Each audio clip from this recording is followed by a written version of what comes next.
I realized is quite challenging to compare a digital health company to a fintech company to a mobile gaming company. So as a partnership, we were trying to figure out where our next check was going to go. And I just wanted to double down in healthcare. So I made the decision to either join another group that was entirely focused on healthcare or maybe start something of my own. Welcome back to Startup Health Now, the podcast where we celebrate the entrepreneurs and innovators who are transforming health. I'm your host, Logan Plaster. Today, we welcome Cheryl Cheng to the show. Cheryl's the CEO and founder of Vive Collective.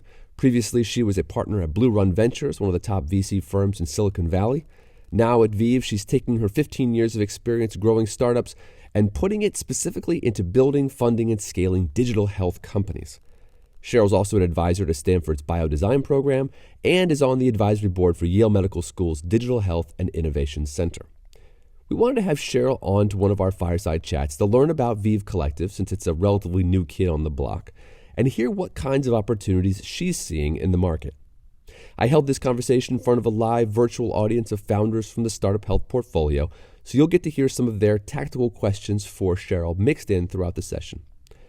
The goal of these sessions is to have candid conversations with folks who can cut through the corporate speak and investment jargon, and Cheryl Cheng understood the assignment. I hope you enjoy. I gave some highlights, but I'd like to start by getting to know you a bit better. I mentioned BlueRun, but you've also worked in innovation at big consumer brands like, I think, Procter & Gamble. So what's been a through line for your career? And additionally, what's something important about your professional journey that we're not going to learn on LinkedIn? Yes, actually. So if you look at my LinkedIn, my professional journey seems to bounce all over the place. So I went to, I did a major in undergrad that really taught me how to learn more than it taught me exactly the pieces of knowledge that I would then carry on in the rest of my career. And I've taken that that philosophy into every job that I've had. And so every job for me had to be a job where it taught me how to learn, and I was always learning. Otherwise, it just wasn't exciting for me. So I think one of the things that became very core, and it's core to my investment approach, is you have to follow the consumer. And I learned this most actually when I was doing investment banking, and you were so far removed from the consumer and the end user of the product. And then when I got to Clorox and did the innovation joint venture with Procter & Gamble, we would literally go into people's homes and we'd watch them cook food, take out trash, scoop cat poop, all of these different things to figure out how they could best use our products.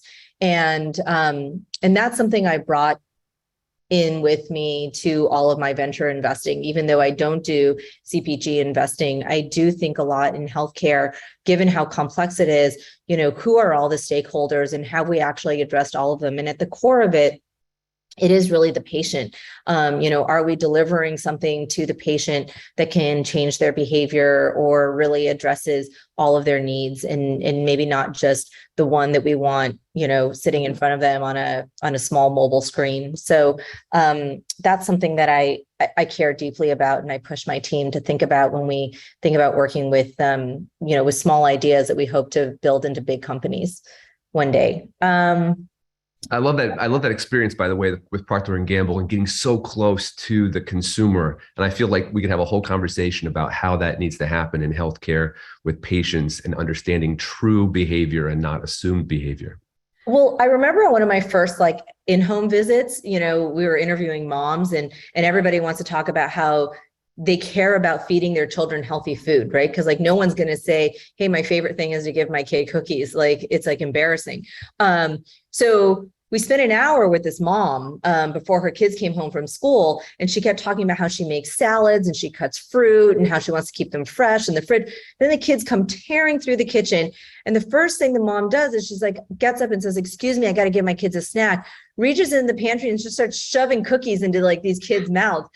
And so if you ask them to take a survey, they're going to say they feed their families healthy food. If you actually watch their behavior, it's something completely different, right? But she's looking us in the eye, telling us she only gives her kids fresh fruit as she's shoving Chips Ahoy cookies like into their hands. And so I always remember this because to me, there's a disconnect between what people really want to do and they aspire to do, and then what they can actually feasibly do, and then what they naturally do.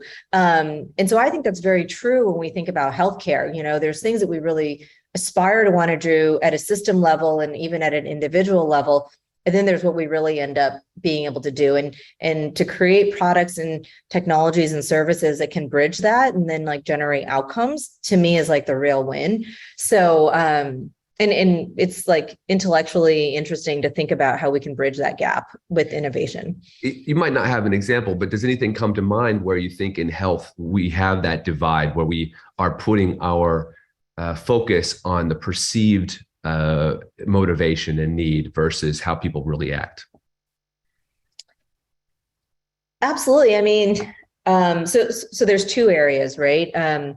So if you ask any patient, do you think that it's important to manage your heart health? They're going to say yes. Right. No one's going to say, yeah, I want to go into heart failure one day, or, I want to be hypertensive. And if you ask them, like, do you believe that the steps to becoming healthier, exercising more, eating better, again, they're going to say yes. And they're going to say, I want to do these things.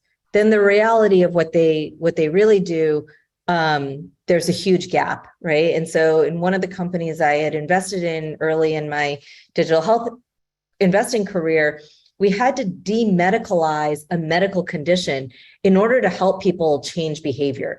And that is actually almost antithetical to saying, hey, I'm going to start a digital health company, because we're just trying to push, we think we want to push clinical workflow into solutions as much as possible. But what we really talked about was, okay, how can we help you manage your blood pressure? Do you own a cat or a dog? When you come home from work, maybe you should pet your pet. It actually reduces your blood pressure. Maybe we can help you walk 5 extra minutes a day. It doesn't seem like a lot, but over time, we can actually build up your stamina so that you can feel more confident that you can exercise. And so these were not really medical behaviors or clinical workflow, but we actually had to demedicalize a medical condition in order to achieve that. So that was something that I always found very interesting. You had to get a designer in there to really understand that user interface. Another opportunity, this is actually a startup health company that we put money into, a company called Geneve, which is in the women's health space in menopause. And I had this insight as an investor where it was like so many women talk about suffering through menopause, and literally it's something that every woman's going to go through, right? So the TAM is like unquestionable. But then when it came down to getting women to say, yes, I'm going to pay out of pocket for something that could help me manage this, this period of time in my life, it turns out it was actually much more difficult. We really had to like segment women much more granularly than we thought, because the analog was we looked at what Hims and Rowe was able to do in men's health, and we thought, of course, we can do this in women's health. The problem is so much more acute. Women are managing 80% of healthcare spend in their family. Why wouldn't they be able to go into this? And that's where there was this void, if you will, this chasm that we had to cross, where women knew what they should do for themselves, but then to take the time and the money to do it took a lot more convincing than we thought. So it's quite interesting. Sometimes you don't really know until you get in there and navigate around the patient and understand their psychology to see where the business model is going to be. I love that. So getting out of the lab, getting out of your office, really testing your assumptions, questioning your assumptions. Okay, Let's get into Vive Collective. We want to know all about it. We want to know why you started it, what your primary investment thesis is, kind of what types of companies you invest in. So start us off with the origin story. Why leave BlueRun and start your own venture?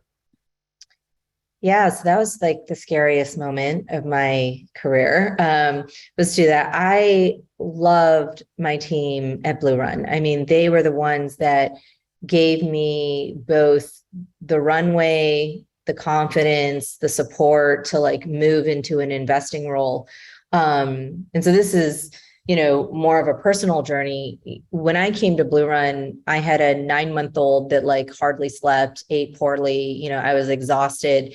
And so I came to BlueRun thinking I would take my operating experience, having been an operator at Clorox and Procter & Gamble, and apply that to some of the mobile technology companies that BlueRun was investing in at the time. And they were great in sort of giving me this operating partner role. And I was very happy in that role. I did that role for a number of years and got into helping them fundraise their funds and learning more of the business of venture, which is kind of a conversation unto itself. And then my senior partner said, you know what, you should really cut your teeth on writing checks, right? Like, you've kind of danced around this investment role for so long. Why don't you do that? And it was really with his support that I kind of made the foray into it. And I did it with wanting to pick an area that I would focus in. And I chose digital health because I saw how much mobile had transformed fintech, mobile gaming, consumer mobile, which were all areas that BlueRun had invested in and had been very successful in. And I thought healthcare is this like last bastion that mobile was starting to impact. Let's make some investments in that area. So that's what kind of got me into digital health. I realized is quite challenging to compare a digital health company to a fintech company to a mobile gaming company. So as a partnership, we were trying to figure out where our next check was going to go. And I just wanted to double down in healthcare. So I made the decision to either join another group that was entirely focused on healthcare, or maybe start something of my own. So this was in March of 2020. So if you go back in time, perfect it was timing. like 2 weeks before everything locked down. So I had a few weeks of very sleepless nights, lots of stress. I'm a planner. I've never left a job without knowing what my next job was going to be. So that was hard. And then, but we had some of the tailwinds of COVID that kind of really shone a light on the need for better healthcare. I ended up partnering with Clear Lake Capital, which is an incredible top decile private equity fund, diversified. And they gave me a super unique platform to build Vive on. So we will build and invest in digital health and health tech companies. Roughly, we're earmarking about 70% to be digital health and another 30% for what we call health tech. So more kind of B2B SaaS type investments. We don't do life sciences. We don't do med devices, things like that. We have a ton of capital flexibility, which was something else that I really wanted for Vive. I wanted focus on a segment, capital flexibility, so we can invest at any stage. We can buy assets. We can incubate companies. We can do divestitures from, large healthcare companies and bring them in, put management teams around them and build them into platforms. So we're really flexible in the type of capital that we invest in, and we can invest follow-on rounds, even if like new investors don't want to come in, or things are going really good. We have a great board dynamic. We don't want to rock the boat on that. We will put more money behind those businesses. And so I wanted that flexibility for ourselves and also for our founders. And then the last piece was being able to build out what we call the collective, which is all around market access. So we want to wrap a lot of operating support around our projects. And so that means building strategic relationships with health systems, payers, pharma, employers, et cetera. So the first person actually that I convinced to join once we closed capital was Hillary, and she manages all of what we call the collective. And so our advisors, everybody is sort of financially aligned to help our companies build, which, was something that we as a team had to hold hands and say, we may make less ourselves, but we want everyone to have alignment to support our companies as much as possible. So the collective side, we hope, will also emerge as a real differentiation for our ability to, bring companies to market. Interesting. So your model is flexible capital, so you can get involved early. How early do you get involved? Would you like to get involved in a company? Honestly, it's the round doesn't matter in terms of the nomenclature. we care about being able to deploy a meaningful check, which for us is minimum like $5 million. And there needs to be some demonstration of product market fit. Doesn't mean that the company is scaled or, you have tons of revenue, but there's some flywheel there going, or there's some engagement there that we can see, that we feel like with our help and our capital, we can really start to expand and scale. Can you give some examples of what some of those metrics are that you might look for if a company is pre-revenue? Or not yet profitable? So pre-revenue, it could be size of network that they've built out. So in a marketplace environment, for example, we would say, all right, well, which side of the marketplace is harder to get? Is it the supply side or the demand side? And usually the side that's harder to get might not be the side that's monetizing. So as long as we see that there's some network effect that's happening there, we would be willing to jump in. I would say that 100% pre-revenue would be kind of a little too early for us. The other side that would be too early for us is, we are looking at digital therapeutics right now. And so in the digital therapeutic world, pre-FDA approval would be too early for us. Even if they were generating some revenue through clinical trials and clinical studies, we would like to see at least one of the products cross FDA approval. Cheryl, in our conversation before this, you talked about really wanting to be more than an investor, really being a company builder. And I wonder if you could elaborate on that, tell us what you mean and how you want to differentiate Vive from a traditional VC. So I think at a portfolio level, that means that we are going to do some non-traditional projects, right? So we will do joint ventures with health systems or insurance companies to actually like build products and then like spin them out to be like independent entities. So that is going to look quite different.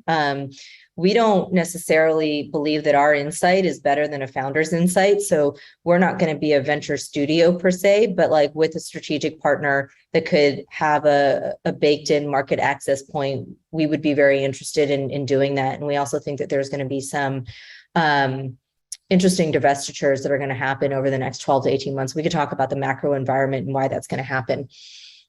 We also think about partnering with founders and CEOs to fund inorganic growth, which is something that's very interesting to us.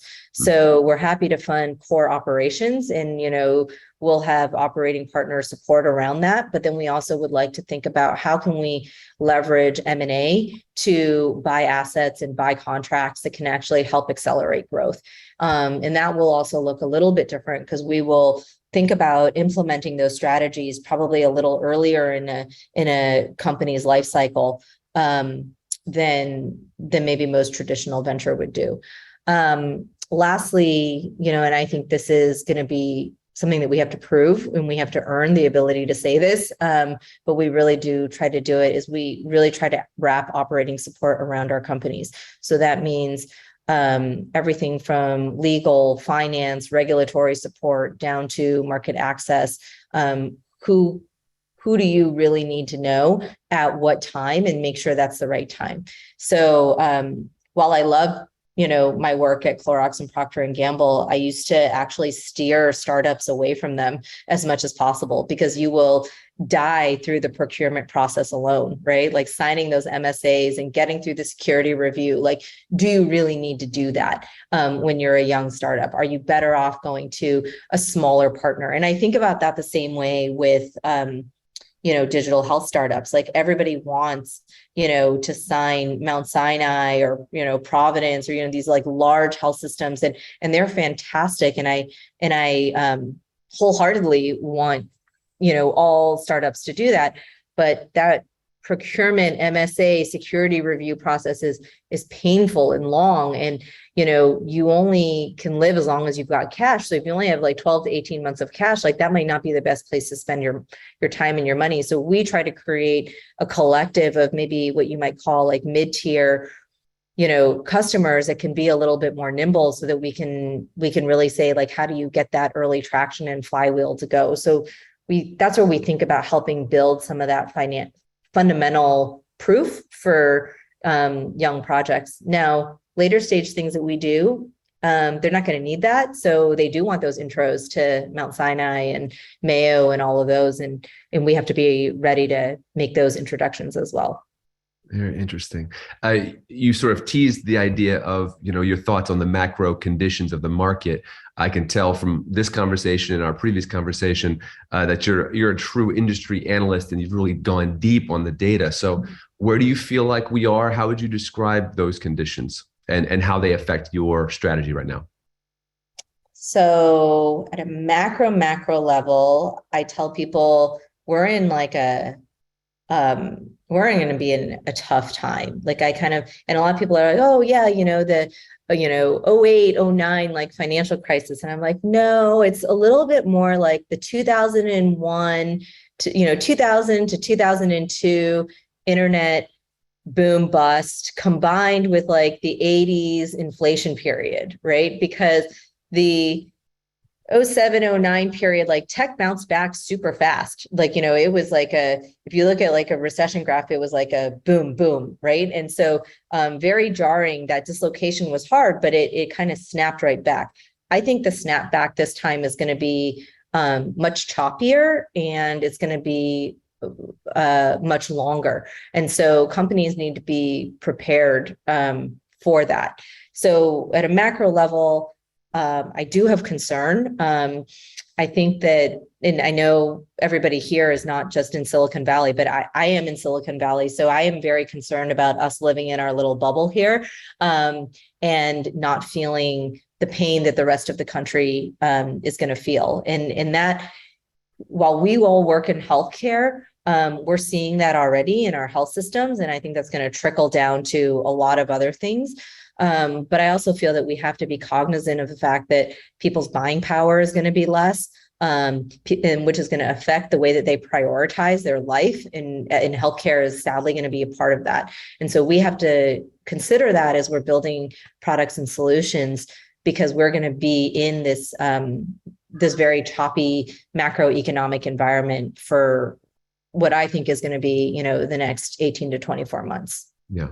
One of the conversations that we've had again and again is this idea that really great companies can be born out of these hard markets if they make these moves early. So what are your words of wisdom for really preparing not just to survive, but to thrive a rocky moment?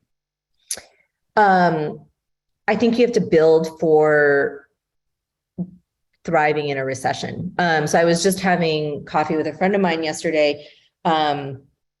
He's not in the healthcare space, but he said, you know what? Me and my co-founder, two men, had no business building a women's fashion company. And he was like, and everyone turned us down. So because we never had any money, we had to do everything very scrappily. And I said, well, how's your business going? And he's like, well, we did 65 million in revenue last year. We've only raised $2 million ever, right? He was like, partly because nobody ever wanted to give us money. Also because we started the company in a recession. And so everything, our culture, our unit economics, our business model, everything was built for being able to survive and thrive in a recession.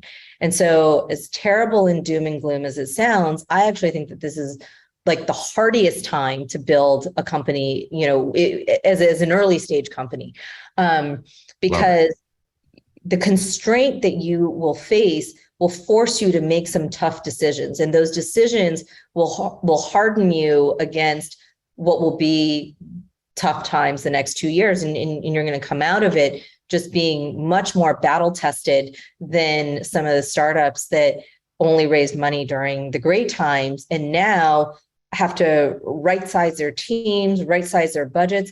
Some of them don't even have the product that can withstand, they don't have the unit economics to withstand, the pain over the next 2 years. And so, so that's going to be really hard. So I actually think if you are, a later stage company that isn't really set up for a recessionary time, it's going to be a tougher 18 months than the startups that are starting right now, because you're starting with a blank piece of paper. You can make a lot of choices still without a lot of business debt to carry into the recession. That's fascinating. I want to hear from someone on the call who's sort of wrestling with some of those issues and seeing the opportunity in building a leaner business during these times that will serve them down the road. Natalie Davis from Prevent Scripts just popped a question in here, and we're just going to go directly to you, Natalie. So come off mute and you can go ahead and ask. Hi, Cheryl. Thanks for being with us here today. I know a little bit about companies being scrappy. We're a 2-woman founder company in the middle of nowhere in Western Kentucky. And if you've ever taken a look at the Robert Wood Johnson obesity map and seen where those, hey, Holly, seen where all the red states are in the Southeast, we live in the absolute center of that. And so I just would like to hear a little bit more about the geography of the companies that you consider to be investable. And can you expound upon your comments on traction required for that $5 million seed investment? You mentioned early revenues. You mentioned, I think, a couple of customers, but just what kind of color can you provide for that? Yeah. So on the geography side, we will only invest in companies that have a US go-to-market. So quite frankly, I can barely understand the complexities of the US health system, like forget like going to another country. However, we do have companies that would consider having engineering teams like outside the US. So that's why I say US go-to-market strategy. Within the US, we don't have any geographic constraints. So that doesn't matter to us, but we do have a US focus. So that's pretty easy. On traction required for investment, I will say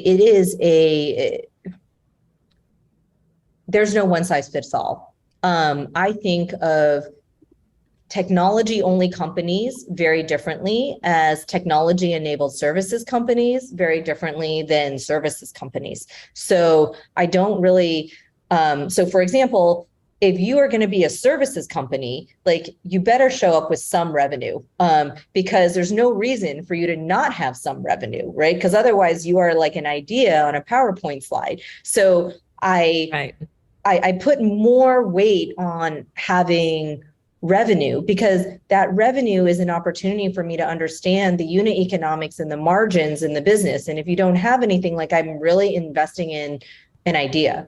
Whereas if you're a pure technology company, and let's just say like you're an AI software company, you might need $5 million just to build the core infrastructure and the algorithm and all of that before you can even start to sell anything. So there's this spectrum, and and I'm not trying to not answer your question, but like, I don't like when people say, come to me once you have $1 million in ARR. Otherwise, like, I'm not going to look at it, because I think that's an artificial goalpost. And that's one that's going to move based on where the macroeconomic environment is shifting. Like right now, the market is so dicey that people are going to say, oh, no, not 1 million, 2 million. And so as a founder, you're like chasing this moving like goal line all the time. Instead, what I want to understand is, like, from each founder individually, for your market, for your business plan, like, what are the proof points that you've been able to show? Like, again, like even if I said $1 million in ARR, if you came to me with a $1 million pilot from the DoD, I'd be like, yay, but that doesn't tell me anything, because like a $1 million pilot from the DoD is like nothing, right? Versus if you said, hey, I have $1 million in ARR from 10 customers, all 10 of these customers can grow from $100,000 to $5 million over the next 2 to 3 years. And this is what our NPS score looks like. And this is how much, these customers are engaged with us.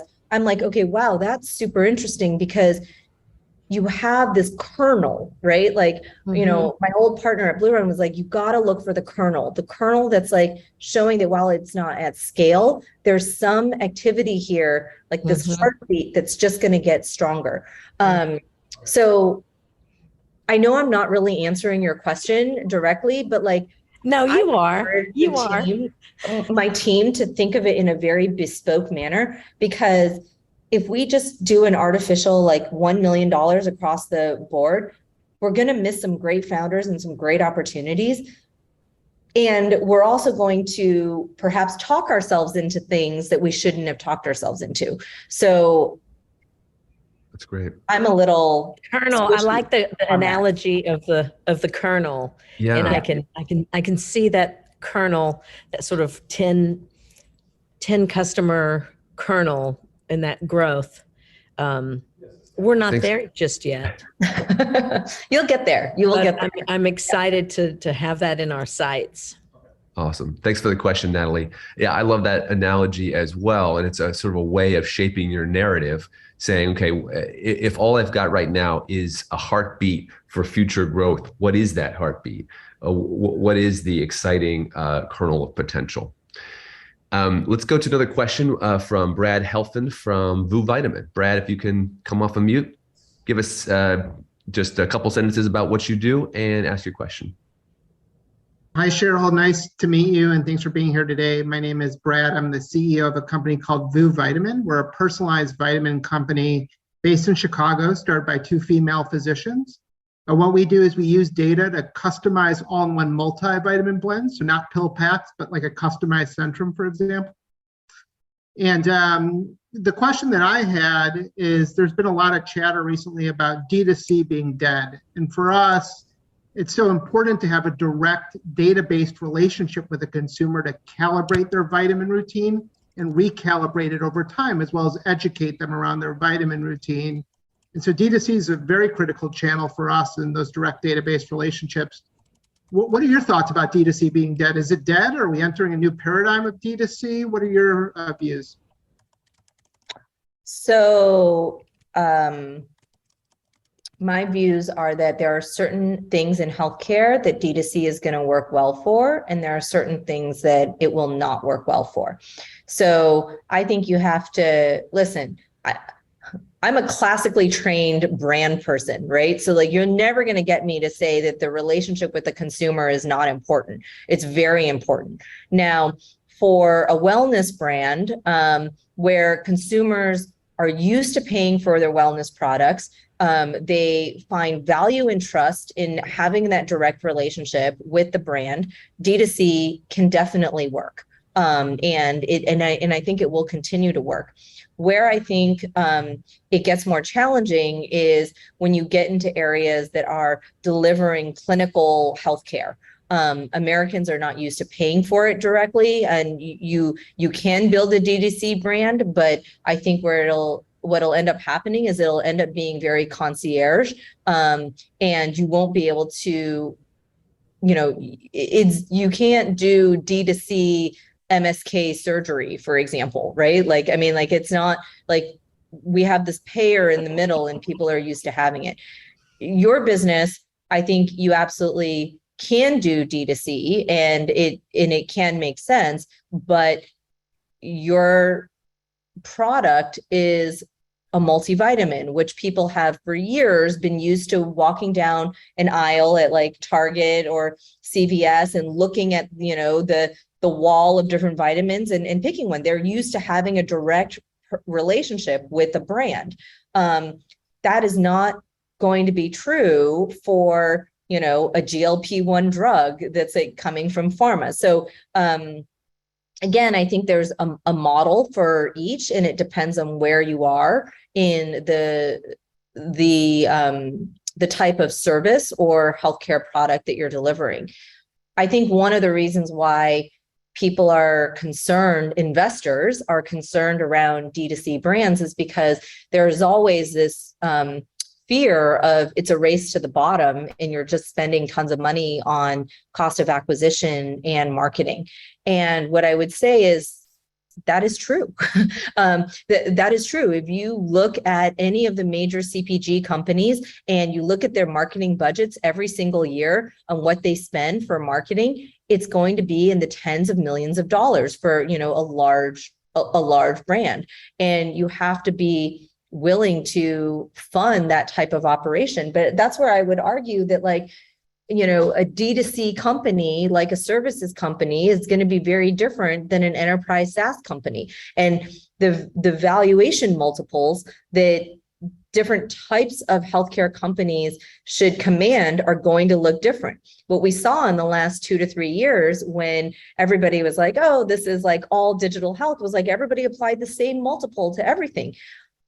And that shouldn't be the case, because it'll hold, your company to a standard that you're not going to be able to achieve, right? Like you're never going to have the margins of an enterprise SaaS company or a Google or a Facebook. I mean, it's unrealistic. So as a founder, you have to know, like, this is my comparable set and you should be valuing me against this comparable set. Don't try to chase a tech multiple that isn't there. And at the same time, don't allow yourself to get penalized for, a pure on the shelf, vitamin company multiple as well. You're somewhere in between, right? And you have to like create that story and manage your team and your expectations and your investors' expectations against that. It's when we conflate models and financial multiples that like we all get in trouble. I appreciate the question, Brad. Let's go to a question in the chat from Josh Resnikoff from TMA Precision Health. Josh. Hey, thanks, Cheryl. Really fantastic presentation so far. Really resonating with everything you're saying.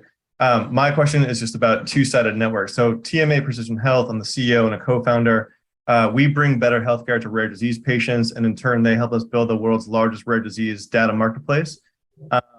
So just would love to get your thinking about how you think about two-sided networks as part of your investment strategy, if you see them as really the future of personalized healthcare, especially in a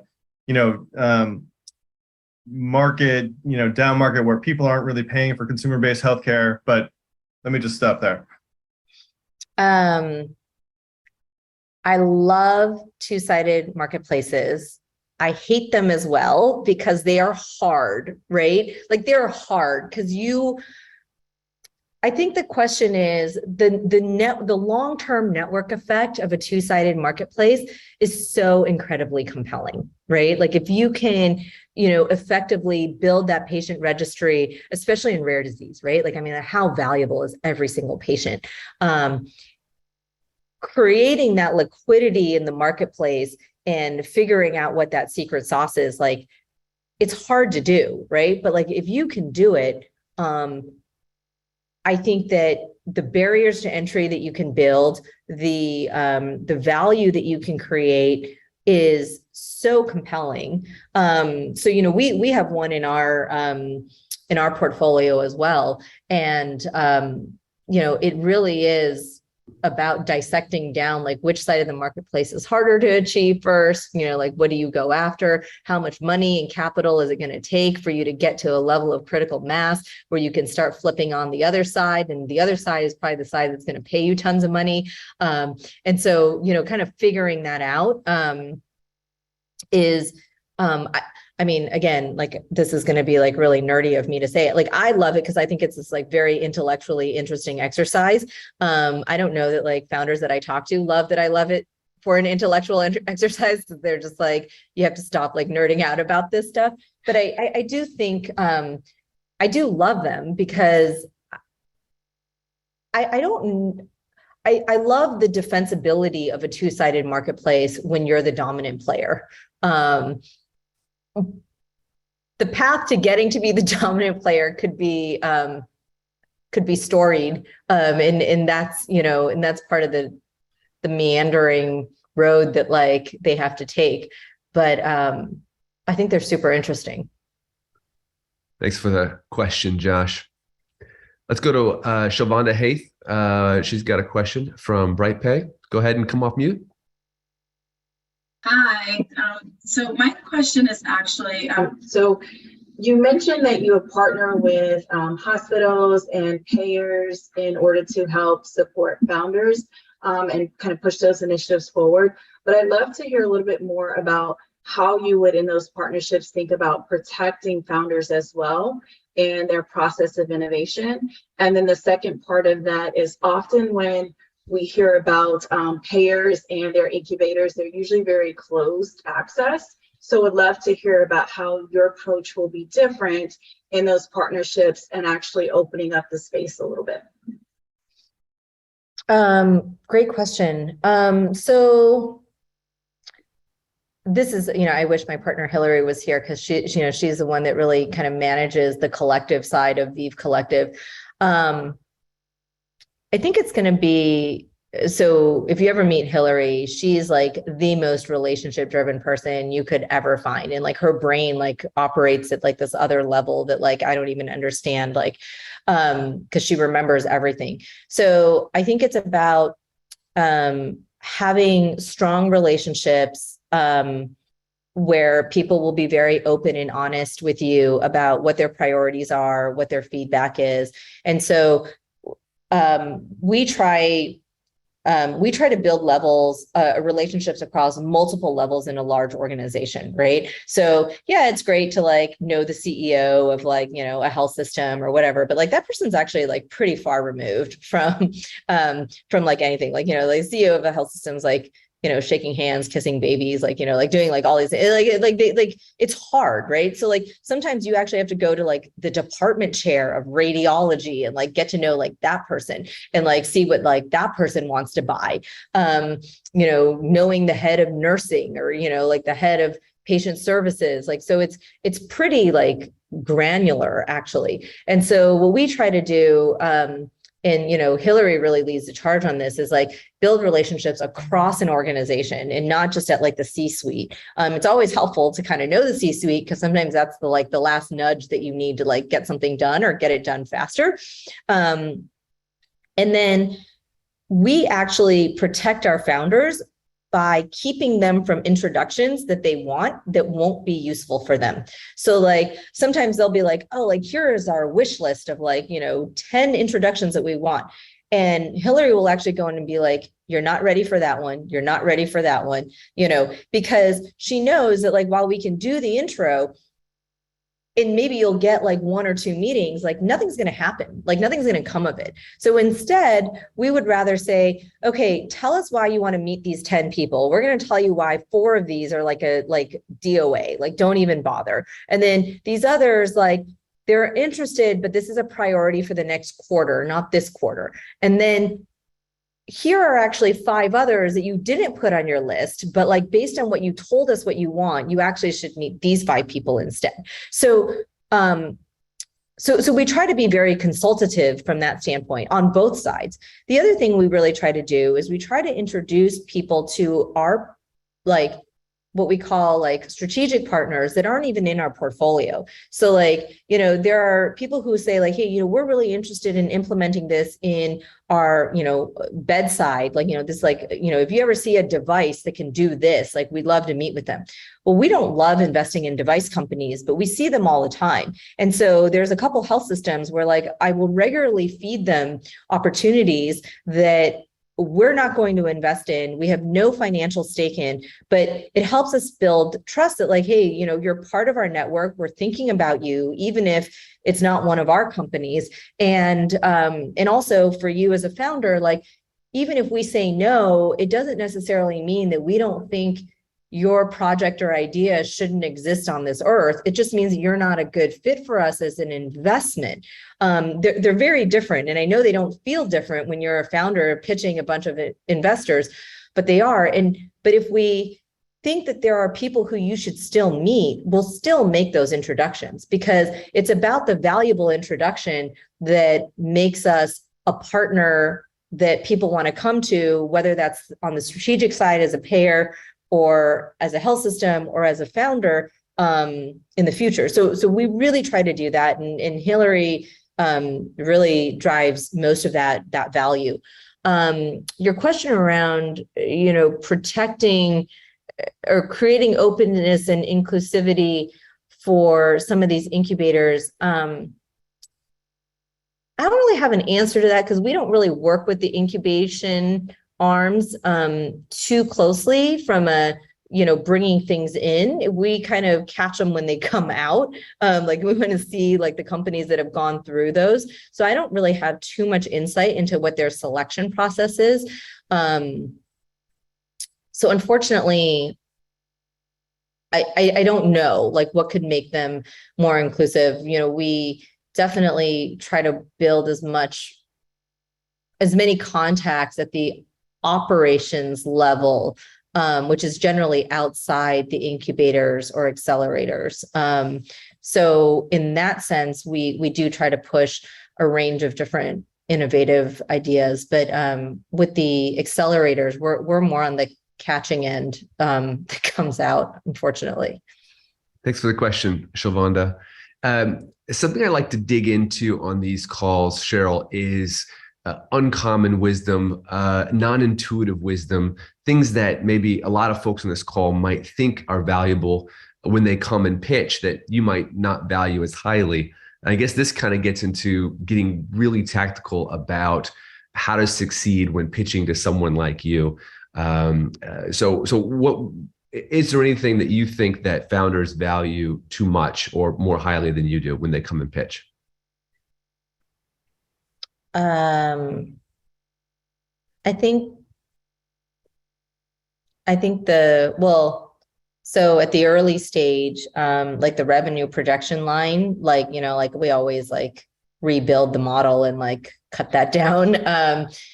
I think some founders like to demonstrate like, a very, famous or, prized advisory board. And, I generally think, some of those people don't always, may not always be as active with the business as it may seem. So it's nice, but, unless there's one of those advisors that like, when we reference, it's kind of like, yes, I'm spending, 5 hours a week with this company. I'm kind of like, you're just like a name on a slide.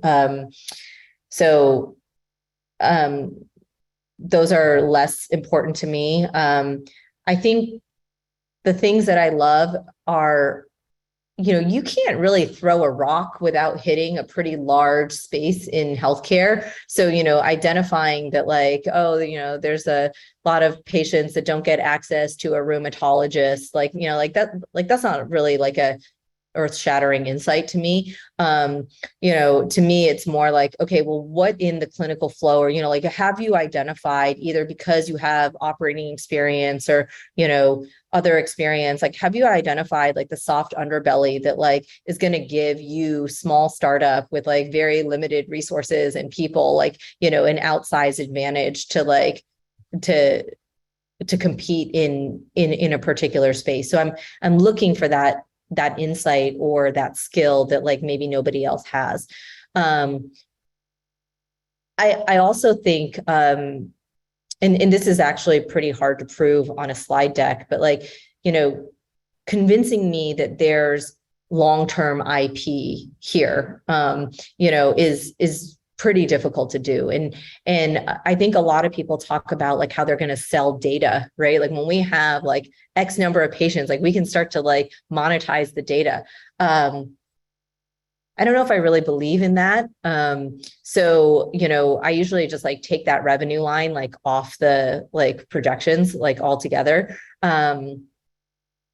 Unless you are actually like a data company, like, if you're not, so. Those are perfect examples, by the way. I appreciate that sort of uncommon wisdom.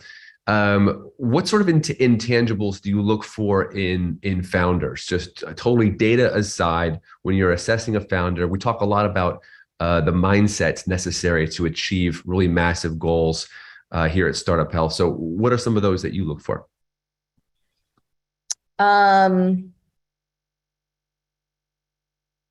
I look for,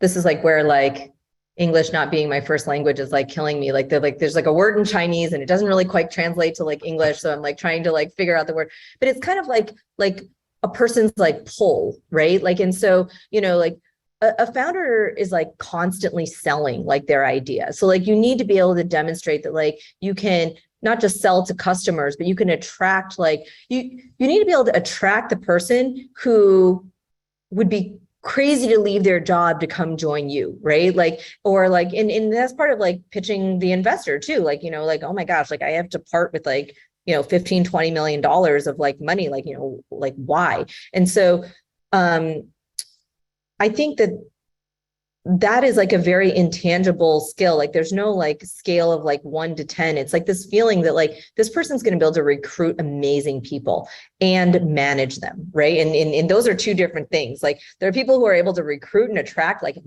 amazing people, but they're like terrible managers. And so then you're like really worried because like people will come in like believing the dream, and then like they're going to churn right out because they're like, this person has like no idea how to like manage people. So that like both sides of that coin are quite difficult to find. Like you kind of sometimes find one or the other. But that's like, you know, that's actually like a pretty important skill. Wait, hold on. Victor Wang from Care Coach wants to know what the Chinese term is that you were thinking of. It's like a,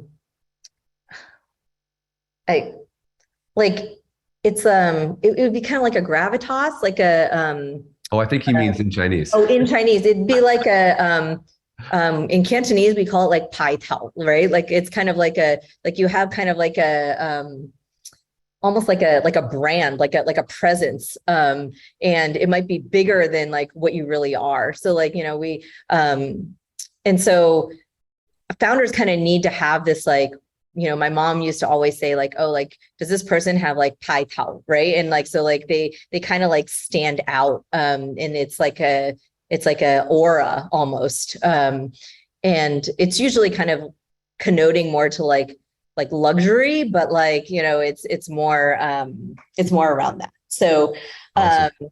Anyways, I feel like people are dropping in ideas into the chat as thank to you. what, Yes. what it might mean to them. And I feel like we're like triangulating around an interesting concept. I hear tenacity, grit, resilience, storytelling, empathy, charisma. So resilience is the other one. Like resilience, I think, is the other one. And that is not just like, oh my gosh, like, you know, we're hitting rock bottom and I'm able to like bounce back. Like it's, to me, it's like actually the micro resilience of like knowing that like, hey, this isn't really going well. Like we have to tweak it immediately. Like, you know, it's not like, you know, I'm going to be stubbornly like pounding my head against the wall. And like, if we pound like, you know, for 3 more months or 6 more months, like, you know, we're going to like break through. It's like, no, it's not working. Like, you know, like start like, you know, micro pivoting, like getting creative.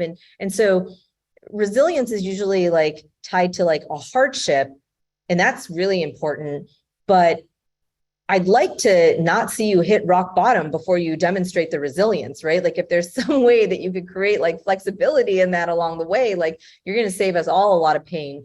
And so that is something that we try to look for. I mean, it's so hard to diligence these like softer skills, right? That's something that you just have to spend a lot of time with the founder. We like to meet people when they're raising their seed money, even though we're very upfront about the fact that you might be too early for us, but like, where can we help you? And how can we like be building a relationship so that we can see you demonstrate these things, you know, hire that first like 3rd person, 5th person, you know, hit your first speed bump.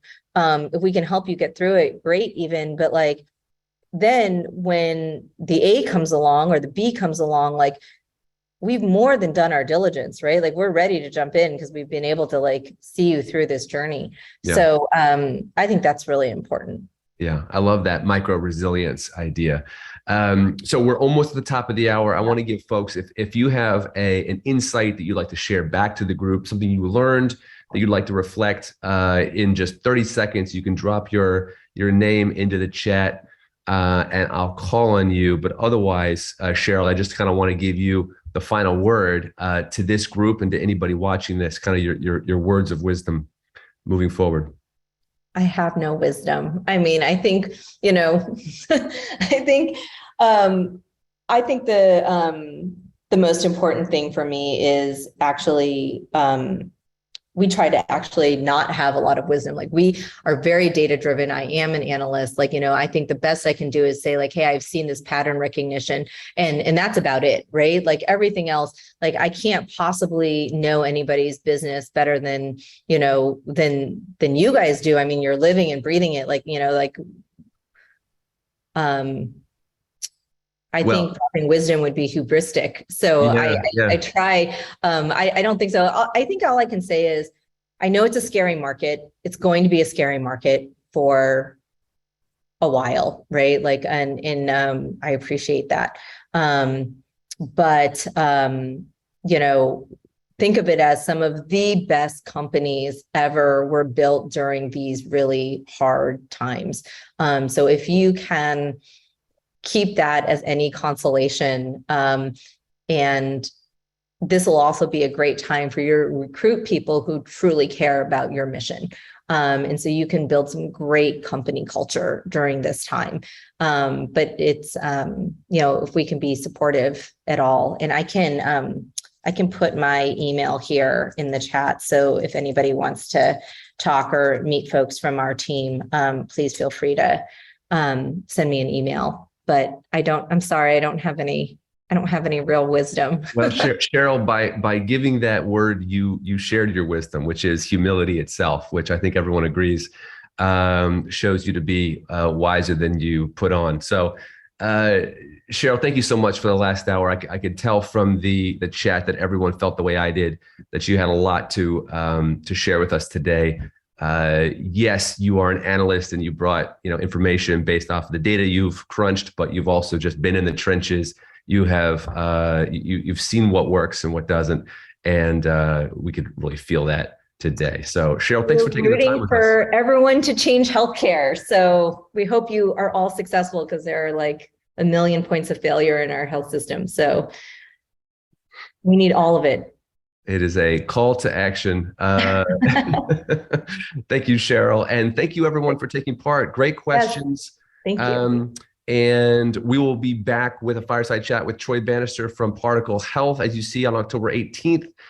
These are approximately once a month. Be watching your Monday newsletter for the times, and we hope to see you at the next session. So, Cheryl, thank you again, and thank you everybody for coming today. Great. Thank you, guys. Bye. Take care. Be well. Thanks for listening to Startup Health Now. Startup Health invests in health transformers around the world who are dedicated to achieving audacious health moonshots. If you want to learn how you can join this community of entrepreneurs, or if you want to connect with one of our 400 companies, go to startuphealth.com. If you'd like to learn how you can invest in our Health Moonshot Impact Fund, go to healthmoonshots.com. Thanks for listening to Startup Health Now. We'll be back again with another episode next week.